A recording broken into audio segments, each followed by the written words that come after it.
Last এপিসোডে আমরা দেখেছিলাম শাইয়ান আর ইয়াং রয়ু যখন ইউডো সিটির পথে রওনা হচ্ছিল তখনই কিউনার শাইয়ানের বডি থেকে বের হওয়ার চেষ্টা করে, কিন্তু শাইয়ান কিউনার সম্পর্কে যেন ইয়াং রয়ু জানতে না পারে এর জন্য সে সেখান থেকে অনেক দূরে চলে যায়। আর এরপর আমরা সেখানে কিউনারের এক নতুন রূপ দেখতে পাই। তখন কিউনার শাইয়ানকে তার সেই ব্লাইন্ড বই থেকে একটা একটা করে ম্যাজিক কাস্ট করে দেখাতে শুরু করে, কিন্তু তার একটা ম্যাজিকও ঠিক করে কাজ করছিল না। সবশেষে সে যে ম্যাজিক কাস্ট করে তার জন্য সে সেখান থেকে অনেক দূরে কোথাও টেলিপোর্ট হয়ে যায়। এই এপিসোডের শুরুতে আমরা এমন এক সিন দেখতে পাই যেই সিন অনেক লম্বা সময় ধরে আমরা দেখিনি, যে এখানে ইয়াং রয়ু নিজেকে ঠান্ডা করার জন্য পানির মধ্যে শুয়ে আছে আর সে বলে, সত্যি 15 মিনিট তো কখনই হয়ে গেছে, এখনো কেন জি হুয়াইউ ফিরে আসেনি। আমি বুঝতে পারছি না সে এই সময় আমায় এখানে ফেলে কোথায় চলে গেছে। তার এতটুকু বলতেই সেখানে কিছু একটা টেলিপোর্ট হয়ে ধ্রাম করে সেই পানিতে এসে পড়ে। এটা দেখে ইয়াং রয়ু সেখানে অনেকটা শক হয়ে যায়, আর এরই সাথে সে সেখানে উঠে বলে, কি তুমি আবার কে? তখনই আমরা দেখতে পাই সেখানে কিউনার টেলিপোর্ট করেছে, আর সে এই সময় পানিতে বসেই তার মাথায় হাত রেখে বলে, সত্যি প্রচন্ড মাথা ব্যথা করছে। আর এর পরের মোমেন্টেই আমরা দেখতে পাই ইয়াং রয়ু তার ঘোস্টের সাহায্যে তাকে পেছন থেকে ধরে ফেলেছে। এটা দেখে কিউনার সেখানে জোরে জোরে চিল্লাতে শুরু করে। তাকে এরকমটা করতে দেখে ইয়াং রয়ু তার কাছে যেতে যেতে বলে, নিশ্চয়ই তুমি সেই ভূত যে সেই দিন সেই গুহার মধ্যে এসেছিলে, তাই না? কারণ যদিও সেই দিন আমি তোমার চেহারা ভালো করে দেখতে পাইনি, কিন্তু তোমার অরা খুব ভালো করেই সেন্স করেছিলাম, আর এখনো তোমার বডি থেকে সেই একই অরা রিলিজ হচ্ছে। সত্যি এটা তো মানতে হবে যে তুমি অনেক বেশি অ্যামেজিং, কারণ তুমি নিজে থেকেই ডিসিশন নিতে পারো। এর মানে তোমার ভেতর ফিলিংস আছে, যেটা সচরাচর কোনো ভূতের মধ্যে থাকে না। আর সব থেকে বড় কথা এটা যে তুমি সেই দিন তু সেংয়ের সেই অ্যাটাক থেকেও বেঁচে গেছো আর এখনো অক্ষত আছো। তখনই সে কিউনারের গাল ধরে বলে, সত্যি অনেক সময় পর এমন কোনো ভূতের দেখা পেলাম। আর তার এইসব কথা আর এরকম বিহেভিয়ার দেখে কিউনার সেখানে অনেকটা ঘাবড়ে ভাবতে শুরু করে, ধত্তেরি আমি কোথায় চলে এলাম। আর এই বড় স্থনের মহিলাটা সত্যিই অনেক ভয়ঙ্কর। এটা ভেবেই সে সেখানে তার হাত ঝাটকে চিল্লাতে শুরু করে আর বলে, হেই তুমি কি করছো, দ্রুত আমাকে ছেড়ে দাও। এটা বলেই সে সেখানে তার মন্ত্র জপতে শুরু করে যে, তোমার বর্ম ভেঙে তোমার অস্ত্র দাও আর এক্ষুনি আমায় শক্তি দাও। এটা বলে সে সেখানে ভাবতে শুরু করে, এখন আমাকে এখানে যে করেই হোক তার সেই অস্ত্র দুটো নিয়ে নিতে হবে। আর নিচেই ব্র্যাকেটে লেখা ছিল তার মাউন্টেনের কাপড়ের কথা। এর মানে কি বুঝতে পারছেন যে কিউনার এখানে তার কোন অস্ত্রের কথা বলছে? আর তার এই মন্ত্র পাঠের পরের মোমেন্টেই সেখানে ইয়াং রয়ুর মাউন্টেনের উপরের অনেকটা কাপড় ফেটে যায়। নিজের সাথে এরকম কিছু হতে দেখে ইয়াং রয়ু সেখানে অনেক বেশি শক হয়ে যায়। শুধু ইয়াং রয়ুই না, সেখানে কিউনারও অনেক বেশি শক হয়ে যায়, কারণ এর পরের মোমেন্টেই ইয়াং রয়ু সেখানে অনেক বেশি রেগে তার দিকে হাত বাড়িয়ে বলে, সত্যি ছোট্ট ভূত, মানতে হবে যে তুমি অনেক বেশি দুষ্টু। আর সেখানে ইয়াং রয়ুর সেই স্কেরি ফেস আর তাকে এতটা রাখতে দেখে কিউনার তো এইবার অনেক বেশি ভয়ে কাঁপতে কাঁপতে ভাবতে শুরু করে, না না, এই ওমেন তো এইবার আরো অনেক বেশি ভয়ঙ্কর হয়ে গেছে। না না, যত দ্রুত সম্ভব আমাকে এখান থেকে পালাতেই হবে। এটা ভেবেই সে সেখানে আর কোনো সময় নষ্ট না করে আবার তার সেই স্থানান্তরের স্পেলটা কাস্ট করতে শুরু করে দেয়। আর তার সেই স্পেলের জন্য আবার সে এখানে লাইট গ্লো করতে শুরু করে। আর এর পরের মোমেন্টেই সেখানে এক ফ্ল্যাশ লাইটের সাথে কিউনার ইয়াং রয়ুর সেই বড় ভূতের হাত থেকে গায়েব হয়ে যায়। এটা দেখে তারা সেখানে অনেকটা শক হয়ে যায়, কিন্তু এর পরের মোমেন্টেই আমরা তাদের থেকে কিছুটা দূরেই সেই ঝিলের মধ্যেই কিউনারকে টেলিপোর্ট হতে দেখতে পাই। আর সে পেছনে ঘুরে যখনই তাদেরকে আবার সেখানে দেখে তখন সে সেখানে চিল্লাতে চিল্লাতে বলে, কি এরকমটা কেন হচ্ছে, আমি কেন তাদের এত কাছে টেলিপোর্ট হয়েছি? এটা দেখে ইয়াং রুয়ু সে এখানে তার সেই বড় ভূতটাকে অর্ডার দিয়ে দেয় কিউনারকে দ্রুত ধরে নিয়ে আসার জন্য। আর অর্ডার পাওয়া মাত্রই সে দ্রুত কিউনারকে ধরার জন্য ছুটে যায়। আর তাকে নিজের দিকে আসতে দেখে কিউনার সেখানে এতটাই ভয় পেয়ে যায় যে সে সেখানে তার সেই ম্যাজিক স্টিক কামড়ে ধরে তার যত শক্তি আছে সেই সব শক্তি ইউজ করে সেখান থেকে চিল্লাতে চিল্লাতে পালাতে শুরু করে। আর এরই সাথে সে সেখান থেকে পালানোর জন্য আবার তার স্থানান্তর স্পেল কাস্ট করে, কিন্তু এইবার সেই স্পেল আর কাজ করে না। এটা দেখে সে সেখানে চিল্লাতে চিল্লাতে বলে, বুঝতে পারছি না, যখন প্রয়োজন তখনই কেন এই স্কিলটা কাজ করছে না। প্লিজ মাস্টার, আমাকে সাহায্য করুন।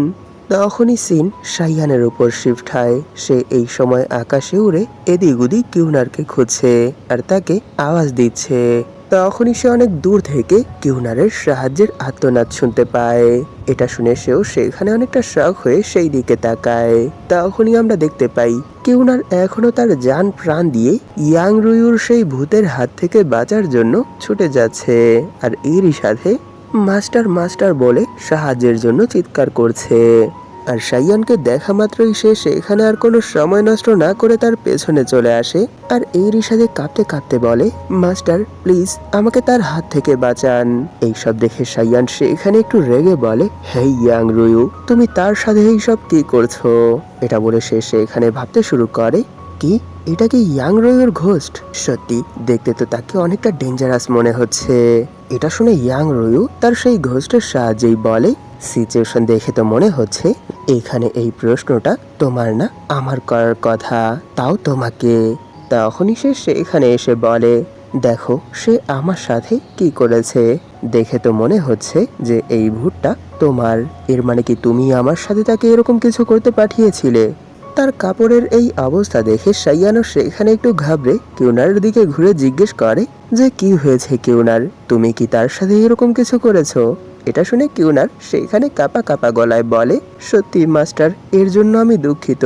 নিশ্চয়ই আপনিও এটা জানেন যে আমি এখনো এই স্কিলের উপর পারদর্শী না। এরই জন্য আমি ওনার কাছ থেকে ওনার অস্ত্র নিতে চেয়েছিলাম, কিন্তু না জানে কেন ওনার অস্ত্র আমার কাছে না এসে বস্ত্র চলে এসেছে। এটা শুনে কিউনার সেখানে অনেকটা ডিসঅ্যাপয়েন্ট হয়ে নিজের চেহারা ঢেকে বলে, কিউনার তুমি কি কিছু সময়ের জন্য সেই স্কিলটা ইউজ করা বন্ধ করতে পারবে? আর এর পরের সিনেই আমরা দেখতে পাই তারা সেখানে নিজেদের সব প্রবলেম সলভ করে হেঁটে হেঁটে ইউডো সিটির উদ্দেশ্যে রানা হয়ে গেছে। তখনই ইয়াং রুয়ু জিজ্ঞেস করে যে, হুয়ায়ু, তুমি আমায় এটা বলো যে সেই দিন সেই মাউন্টেনের মধ্যে ঝাউসিকে মেরে সেই ইং ফ্রুট এই ভূতের জন্যই হাসিল করেছিলে, তাই না? এটা শুনে সাইয়ান বলে, হেই তুমি সব কি আলতু ফালতু কথা বলছো? সেই দিন সেই কাজ যে করেছে সে আমি না, সে হুয়ায়ু। আমি তো সাইয়ান। আর এমনিতেও ঝাউসিকে যেই পার্সন মেরেছে সে আমি না, সে তুমি। তাই নেক্সট টাইম আর এইসব আজে বাজে কথা বলবে না, বুঝতে পেরেছো? তখনই সে সেখানে একটু রেগে বলে, আমি দেখেছি কিছুক্ষণ আগে তোমার ভূত আমার ভূতের উপর অ্যাটাক করছিল। তোমরা তো চংনিং সেক্টর মেম্বার, তোমরা এই বিষয়ে পারদর্শী।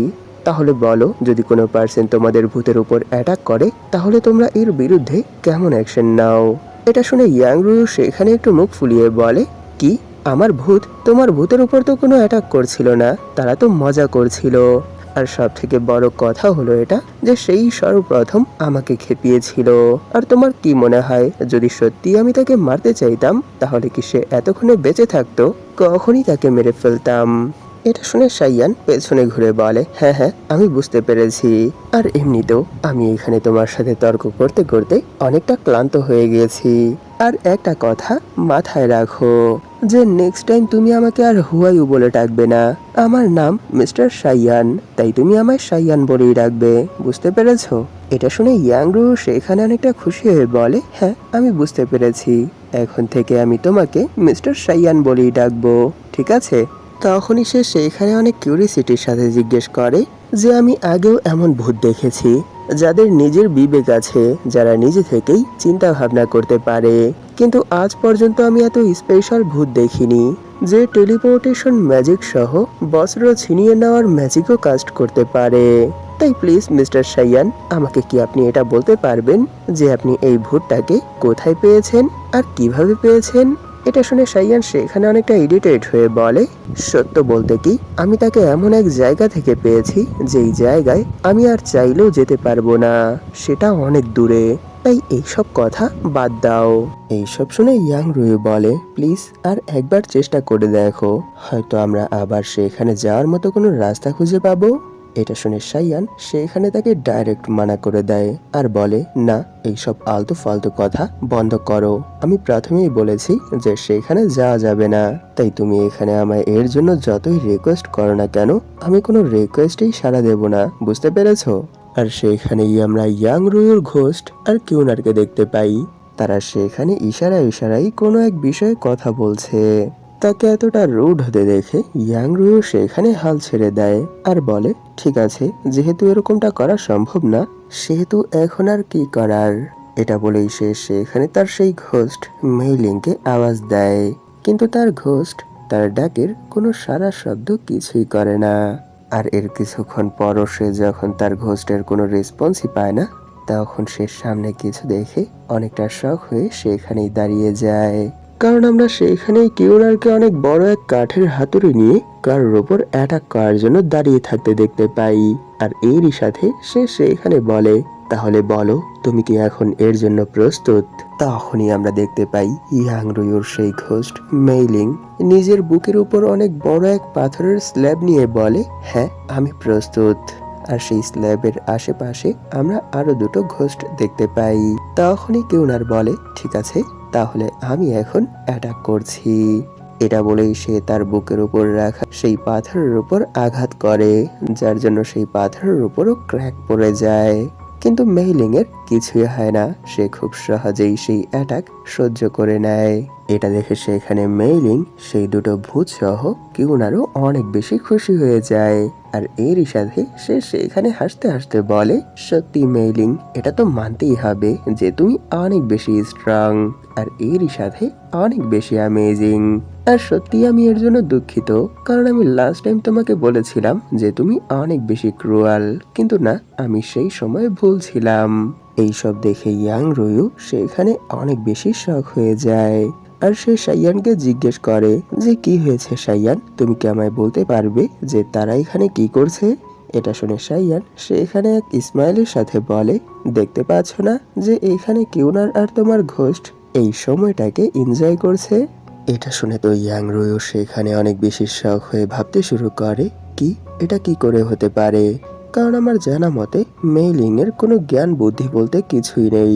সে আমার অর্ডার মোতাবেক কাজ করে, অর্ডার ছাড়া কোনো অ্যাকশন নেয় না। কিন্তু এখানে যে হুয়াইয়ের ভূতের সাথে কিছুটা সময় কাটানোর পর তার ভেতর না জানেই কেমন ফিলিংস ডেভেলপ হয়ে গেছে, কিন্তু এটা কি করে হতে পারে? আর সব থেকে বড় কথা হলো এটা যে সেই দুটো ভূত আবার কোথা থেকে এসেছে। এর মানে কি তারা কিউনার নামক সেই ভূতের আকর্ষণে এখানে ছুটে চলে এসেছে, নাকি সেই ভূতগুলো জি হুয়ের আন্ডারে?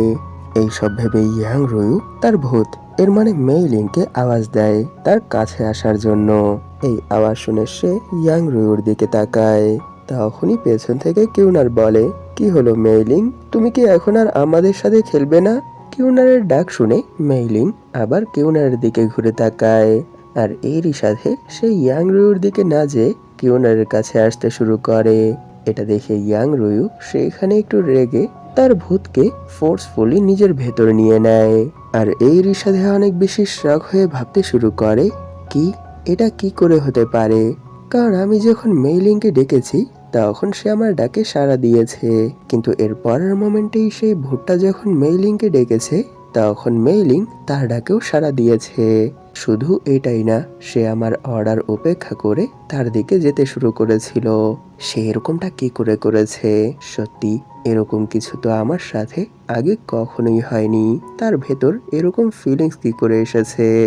এখন তো আমার কিউরিওসিটি আগের থেকে অনেক বেশি বেড়ে গেছে যে এই ভূতটা এই ওয়ার্ল্ডের কোন প্রান্ত থেকে এসেছে, যার জন্য তার কাছে এমন পাওয়ার আছে। তখনই সাইয়ান কিউনারকে নিজের কাছে ডেকে বলে, কিউনার, অনেক মজা হয়েছে, আর না, এখন ভেতরে চলে আসো। আর ইয়াং রুয়ু, তোমাকে সেই দুটো ভূত নিয়ে টেনশন করতে হবে না, কারণ আমি তাদেরকেও চিনি।